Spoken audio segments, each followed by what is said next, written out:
कुछ खाने के लिए लाई हो? गुड मॉर्निंग बच्चों। आज हम क्लास 8 की हिंदी पढ़ने जा रहे हैं, लेसन नंबर 5। ठीक है, लेसन नंबर 5 पढ़ने जा रहे हैं। उठ मेरी बेटी सुबह हो गई। उठ मेरी बेटी सुबह हो गई। सर्वेश्वर दयाल सक्सेना, इसके लेखक कौन है? सर्वेश्वर दयाल सक्सेना। सर्वेश्वर दयाल सक्सेना जी का जन्म 1927 ईस्वी में हुआ था और इनका निधन 1983 ईस्वी में हुआ। हिंदी की नई कविता के प्रमुख हस्ताक्षर सर्वेश्वर दयाल सक्सेना जी का जन्म बस्ती, उत्तर प्रदेश में हुआ था। सर्वेश्वर दयाल जी का जन्म कहाँ पे हुआ था? जन्म उत्तर प्रदेश में हुआ था। उनकी शिक्षा दीक्षा बस्ती, वाराणसी और इलाहाबाद में हुई।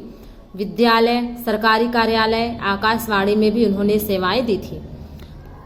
दिनमान पत्रिका के प्रधान उप संपादक रहे। काठ की घंटियां, बांस का पुल, एक सूनी नाव, गर्म हवाएं और कुआनो, नदी आदि इनके प्रमुख काव्य संग्रह हैं।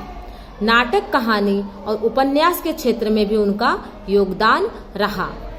बतुता का जूता उनकी बाल कविताओं का संकलन है। इस कविता में कवि सुबह हो जाने पर अपनी नन्ही बेटी को जगा रहा है। देखिए बच्चों, ये जो उठ मेरी बेटी सुबह हो गई, तो ये जो कविता है, इस कविता में एक पिता जो है अपनी छोटी सी बच्ची को सुबह उठाने का प्रयत्न कर रहा है, मतलब जगा रहा है उसको। सुबह होने के साथ प्रकृति में जो परिवर्तन हो रहे हैं उनका संकेत दे रहा है कि उठो, सुबह हो चुकी है। क्या क्या परिवर्तन हो रहे हैं प्रकृति में, तो वो सब चीजें वो अपनी बेटी को बता रहे हैं। ठीक है बच्चों, प्रकृति परिवर्तन के ये जो चित्र हैं, एक ओर दृश्यात्मक हैं, तो दूसरी ओर बेटी के साथ तादात्म्य स्थापित करते लगते हैं। चलिए अब हम आपको बताते हैं उठ मेरी बेटी सुबह हो गई की जो कविता है उसके बारे में। ठीक है बच्चों, चलिए देखिए बच्चों, फिर अब हम शुरू करते हैं उठ मेरी बेटी सुबह हो गई की जो कविता। ठीक, पेड़ों के झुनझुने बजने लगे, पेड़ों के झुनझुने बजने लगे, लुढ़कती आ रही है सूरज की लाल गेंद। उठ मेरी बेटी सुबह हो गई। इसमें जो हवा है, जो हवा के कारण जो पेड़ होते हैं ना, वो उसके जो झुंझुने, मतलब पेड़ पौधे जब घूमते हैं, जब हवा के कारण जब हवा चलती है तो पेड़ों के जो पत्ते चलते हैं तो उनसे जो आवाज आती है कितनी प्यारी लगती है, वो झुंझुने की तरह।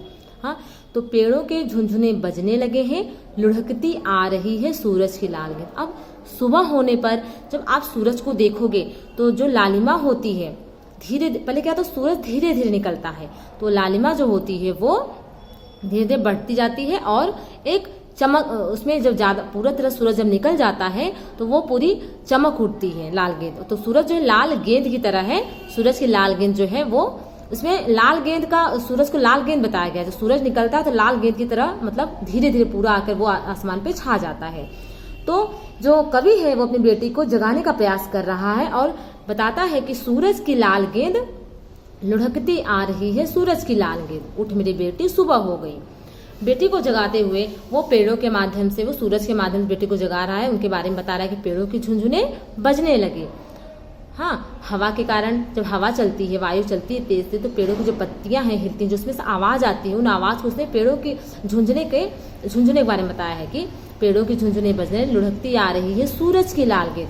अब जो सूरज है वो भी पूरी तरह से ऊपर आ चुका है। हाँ, अब वो चमकदार हो गया, सूरज की लाल जो गेंद है।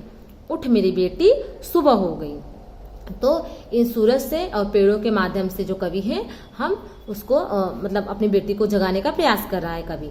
तो अब देखिए, तूने जो छोड़े थे गैस के गुब्बारे, तूने जो छोड़े थे गैस के गुब्बारे, तारे अब दिखाई नहीं देते, जाने कितने ऊपर चले गए हैं सारे। हाँ, कवि कह रहा है कि तूने जो गैस के गुब्बारे छोड़े थे ना, वो गैस के गुब्बारे अब नहीं दिख रहे हैं, तारे अब दिखाई नहीं देते हैं, जाने कितने ऊपर चले गए हैं। तो देखिए बच्चों, इसमें तारे की उपमा, जो गुब्बारे हैं उनको तारा,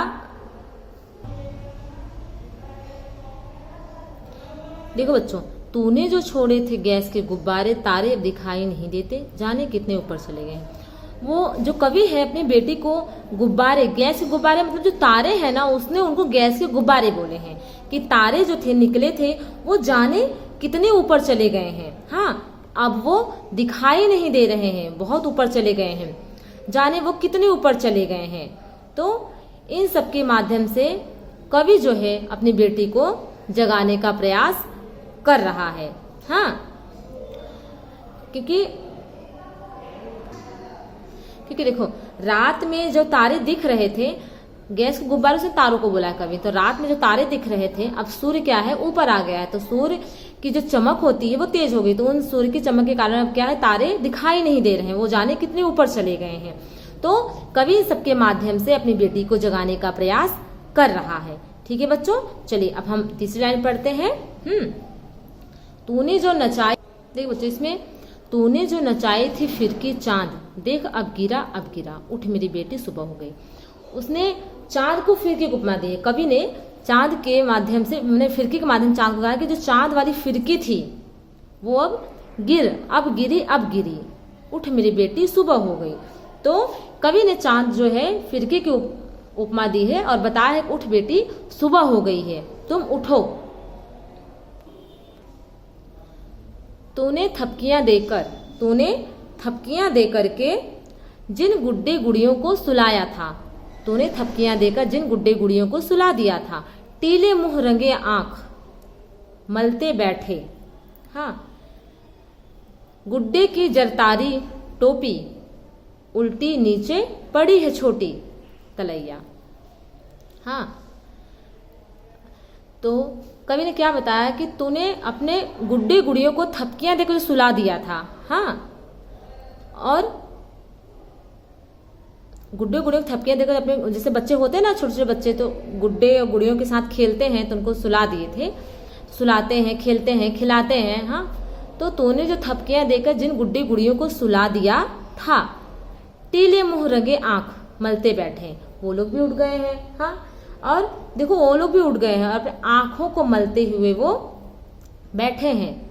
गुड्डे की जरतारी टोपी, जो गुड्डे के ऊपर तुमने सर पे जरी वाली टोपी लगाई थी, उल्टे नीचे पड़ी है छोटी।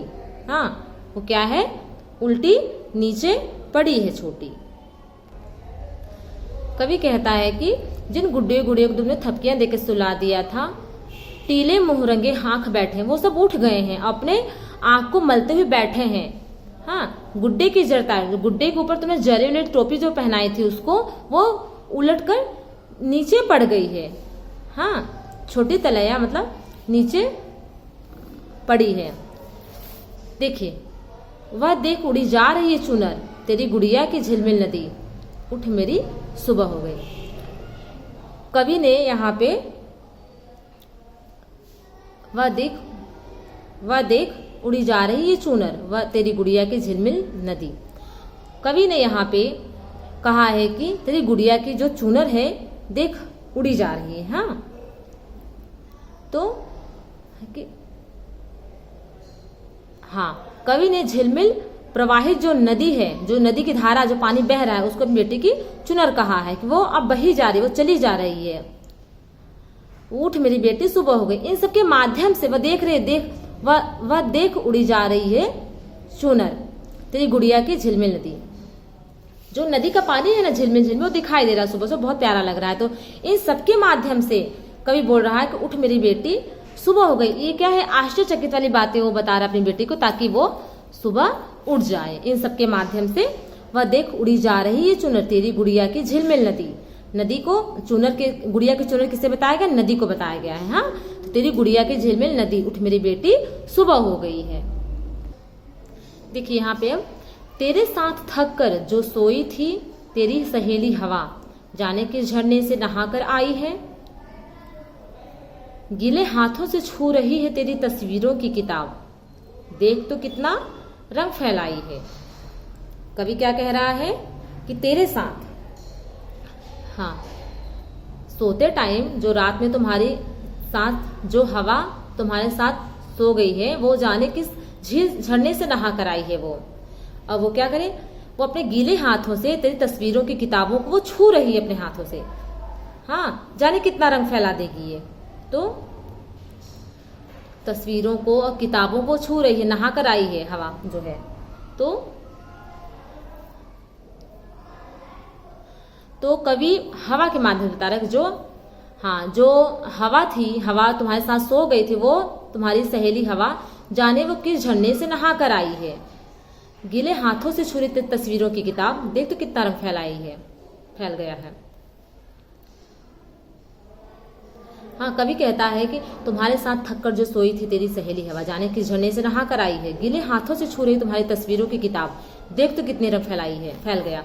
तो गीले हाथों से छुओ तो कोई चीज क्या होता है, फैल जाता है। तो वो समझा रहा है कि जो हवा है, मतलब जो गीले हवा जो है वो झरने से नहा कर आई है, अपने गीले हाथों से क्या कर रही है, तस्वीरों को और किताबों को अपने हाथ छू रही और रंगों को फैला रही है। बेटी उठो और देखो कि कितना यहाँ पे रंग फैल गया है। तुम्हारी किताबों का रंग जो है चारों तरफ हवा ने फैला दिया है। ठीक है, उठ देख, बंदर बिस्किट का डब्बा लिए तेरा डब्बा लिए छत की मुंडेर पर बैठा है। धूप आ गई, उठ मेरी बेटी, सुबह हो गई। लेखक क्या कह रहा है अपनी बेटी को, बेटी उठो, तुम्हारा जो बिस्किट वाला डब्बा था ना, तेरा जो बिस्किट का डब्बा था वो छत की मुंडेर पे बैठा है। बंदर बिस्किट का डब्बा तेरा डब्बा लिए, जो बिस्किट का डब्बा था ना वो कौन लिया है, बंदर लिया है। और बंदर जो बिस्किट डब्बा लेके मुंडेर पे, छत की मुंडेर पे जाके बैठ गया है, और धूप भी बहुत हो गई है। उठ मेरी बेटी, सुबह हो गई। कभी इन सब अब उसको कभी क्या बच्चे को बोल रहा है कि तुम्हारा जो बिस्किट वाला डब्बा है ना वो बंदर ले गया, जल्दी उठो, और छत पे काफी धूप भी हो गई है।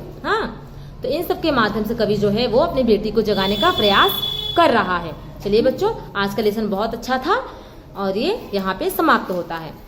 झुंझुना मतलब देखो, झुंझुन आवाज करने वाला खिलौना जो होता है ना, वो जरी की तार वाली दफ्ती गत्ता कागज की परतों का चिपका कर बनाया गया। फिरकी मतलब चहकती फिरकी और पिनहेज। चलिए बच्चों, आज हम आपका लेसन यहाँ पे समाप्त करते हैं। ठीक है।